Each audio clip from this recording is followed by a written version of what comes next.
আমার একটা রিকোয়েস্ট আছে তোমার কাছে এটা নিয়ে। সিঁদুর কৌটো জিনিসটা প্রত্যেকটা মেয়ের কাছে খুব স্পেশাল, সেরকম আমার কাছেও। কিন্তু ওটা নিয়ে আমি কোনোদিনই ইউজ করতে পারবো না। আমি নিজের বলি নিজের জন্য কিছু নিচ্ছি, আর যার উদ্দেশ্যে এটা নেওয়া সে তো নেই। কিন্তু সেই ভালোবাসাটা তো মিথ্যে না। সেজন্যেই এই সিঁদুর কৌটোটা আমার কাছে অন্য এক জগতের, খুব স্পেশাল। আশা করছি তুমি বুঝতে পারছো।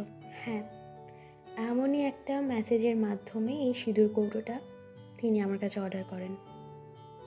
এই সিঁদুর কৌটোটা বানাতে বানাতে আমার একটা জিনিস খুব মনে পড়ছিল। এটা হয়তো কোনো কবিতা বা কোনো গল্পের উক্তি হতে পারে, আমার সঠিক মনে নেই, তবু বলি।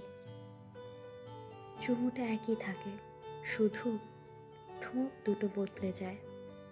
জলটা একই থাকে, শুধু চোখ দুটো বদলে যায়। যুগ যুগ ধরে প্রেমিক আর প্রেমিকারা একই থাকে, শুধু নামগুলো বদলে যায়। নামগুলো বদলে যায়।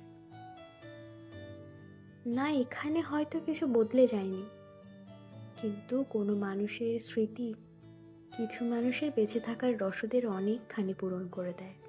আমার মনে হয় এই পৃথিবীতে সব থেকে কঠিন কাজ হচ্ছে নিজে একটু ভালো থাকা। থাকুক না, যে যেটুকু নিয়ে ভালো থাকতে পারে থাকুক। আর এই সিঁদুর কৌটোটা তারই পছন্দের রঙে বানানো। তোমরা জানিও কেমন হয়েছে।